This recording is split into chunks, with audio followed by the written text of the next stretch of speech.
Pemirsa, perdagangan saham di Bursa Efek Indonesia baru saja berakhir. Kita akan membahasnya bersama dengan analis MNC Sekuritas. Ya, untuk membahas bagaimana pergerakan IHSG sepanjang awal pekan ini, kita telah bersama dengan Aditya Wicaksana, analis MNC Sekuritas. Selamat sore, Mas Aditya. Selamat sore. Terima kasih telah bergabung bersama kami dalam Closing Market. Kita lihat pergerakan IHSG di awal pekan ini sama seperti bursa-bursa lainnya Asia, betul. Berada di zona hijau. Nah, ini kita tadi ditutup di 0,30% ya. Betul. Anda melihat apa yang cukup mempengaruhi IHSG kita ini mampu untuk bertahan di zona hijau? Oke, mungkin kita agak terlalu banyak dengan pengaruh dari faktor eksternal ya khususnya. Karena memang dari domestik sendiri kita agak minim dengan sentimen. Selain yang barusan keluar indeks keyakinan konsumen kita ya, yang naik ya, 6 poinan. Nah, dari sektor dari eksternal kita juga terseret oleh penguatan bursa Asia khususnya, di mana Shanghai kurang lebih 3-4% dan Nikkei juga di 1,4-an ya. Plus dengan indeks Dow Future. Dow Future juga menguat sekitar 1%-an kurang lebih. Nah, kurang lebih memang sampai saat ini penguatan dari IHSG memang dipengaruhi oleh sektor eksternal memang. Kita juga tadi sempat berharap bahwa IHSG akan tetap berada di level 5.000 ketika tadi tetap sempat bertengger di angka 5.000 itu, tapi ternyata enggak ya. Tapi kalau ini berarti lebih kepada sentimen-sentimen global lebih besar. Nah, Anda melihat bahwa kalau kita ke domestik sendiri, ini seberapa besar sih memang pengaruh domestik melihat bahwa terkait dengan PSBB transisi juga ini cukup mempengaruhi kan menurut Anda di bulan Juli ini? Oke, untuk PSBB transisi ini memang kami melihat pengaruhnya ke ekonomi ya kurang begitu menggeliat ya, walaupun tadinya sudah menggeliat ya. Yang hal ini dibuktikan dengan naiknya indeks keyakinan konsumen tadi ya. Terus inflasi juga kemarin sedikit naik ya. Nah, dengan adanya PSBB transisi ini ya kami juga melihat memang nanti pengaruhnya ke saham-saham sektor consumer, tentunya seperti itu. Dan memang nanti juga para pelaku pasar juga bisa melihat dari sektor telekomunikasi yang belakangan ini memang cukup moncer ya istilahnya ya, karena kita kan work from home ya. Work from home memang yang diuntungkan dari sektor telekomunikasi. Bahkan sektor telekomunikasi itu menjadi apa ya, banyak sekali dibeli oleh asing ya. Karena itu juga melihat menjadi peluang kah Anda melihatnya? Kalau untuk sektor telekomunikasi memang kami dari MNC sendiri melihat memang ini suatu peluang ya, khususnya di infrastruktur ya, kan ada TOWR, ada Tebik, ada XL, ISAT, dan Telkom ya. Ini menjadi suatu peluang bagi para pelaku pasar. Silahkan melihat saham-saham tersebut, diperhatikan ya. Memang masih ada upside yang memang tidak terlalu cukup tinggi, namun cukup menarik untuk diperhatikan. Oke, kalau kita berbicara mengenai COVID-19 ini memang memang ada beberapa hal yang menjadi pertimbangan juga bagi pelaku pasar. Kita juga lihat bahwa kurva kasus COVID-19 di Indonesia kan juga ini masih juga terus naik. Anda melihatnya seperti itu. Nah, ini seberapa besarkah ini Anda melihatnya cukup berpengaruh terhadap IHSG kita, karena dari global juga ini cukup mempengaruhi. Kita lihat beberapa bursa saja cukup mempengaruhi ini terkait dengan vaksin corona ini kemarin sempat membuat beberapa bursa naik turun juga. Nah, memang investor khusus pelaku pasar cukup masih khawatir ya dengan adanya nantinya gelombang 2 dari COVID-19. Nah, kekhawatiran tersebut memang membuat gerak dari laju bursa kita maupun laju bursa global itu cukup naik turun ya. Memang kalau di IHSG faktor psikologisnya itu ada di level 5.000-an.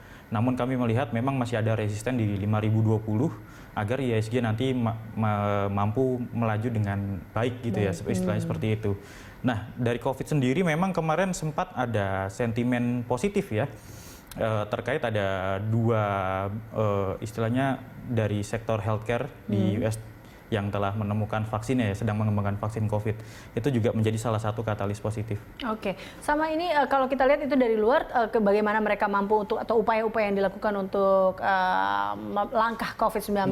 Tapi kalau Anda melihat atau bagaimana pelaku pasar melihat segala upaya yang dilakukan oleh pemerintah kita sendiri mengatasi COVID-19, ini kan juga cukup mempengaruhi kepercayaan investor pastinya. Nah, memang bagaimana penanganan negara-negara, baik negara kita maupun negara asing dalam penanganan COVID ini cukup penting.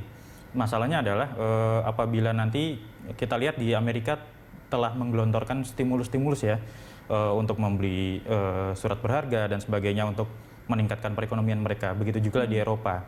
Akan tetapi nanti pelaku pasar juga melihat ke depannya seperti apa. Apakah hal ini baik adanya atau memang pelaku pasar masih wait and see seperti itu. Nah, di Indonesia sendiri kita melihat memang beberapa kebijakan sudah dilakukan, seperti yang kemarin ada penitipan dana sebesar kurang lebih 40 T ya untuk bank-bank pemerintah. Itu cukup menarik untuk investor masuk ke saham-saham perbankan seperti itu. Oke, nah ini Anda melihat dengan upaya-upaya yang sudah dilakukan oleh pemerintah, ini mampukah untuk mengembalikan IHSG menembus level 5.000 atau seperti apa Anda lihatnya? Kami melihat juga investor cenderung wait and see sampai saat ini, karena mereka masih menahan dan kecenderungannya kurang lebih 2 minggu belakangan ini gerak IHSG sideways tapi perlahan naik. Memang harus faktor psikologis yang ditembus di level 5.000 itu sampai 5.020. Apabila udah menembus level tersebut, paling nggak ditutup menguat di atas itu, ya paling nggak nanti IHSG bisa ke area 51 hingga 52 dulu lah. Oke, berarti paling tidak menembus 5.020 tadi 20 ya. Tadi, betul. Oke, nah ini balik lagi kalau kita lihat tadi sudah sempat di awal kita lihat sektor-sektor komunikasi, sektor-sektor perbankan ini cukup menarik.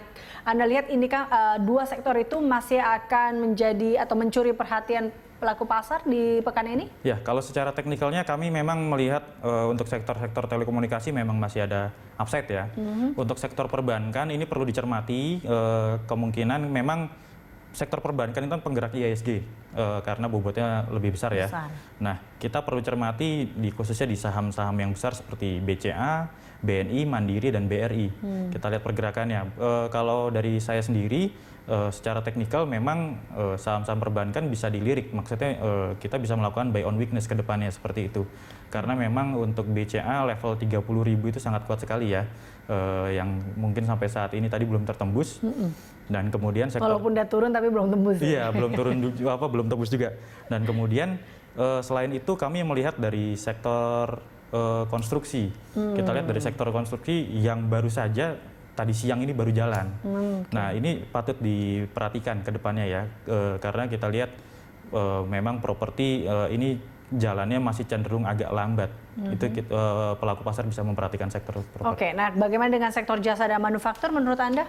Kalau sektor jasa dan manufaktur kami melihat memang secara teknikalnya agak cenderung kurang baik ya. Maksudnya adalah memang pergerakannya tidak sekencang sektor-sektor lainnya ya, karena memang masih berat untuk secara realnya, memang masih berat karena pandemi ini. Jadi untuk sektor manufaktur mungkin bisa dilihat dulu untuk supportnya di berapa. Oke, terakhir dari Anda, menurut Anda besok peluang IHSG akan seperti apa Mas Aditya, dan juga saham-saham apa yang patut untuk dicermati? Kalau untuk besok IHSG kami perkirakan masih sanggup bergerak menguat ya. Tapi khususnya untuk para pelaku pasar silahkan lihat tetap yang seperti tadi saya katakan di 5.020 dan untuk supportnya di area 4.900-an.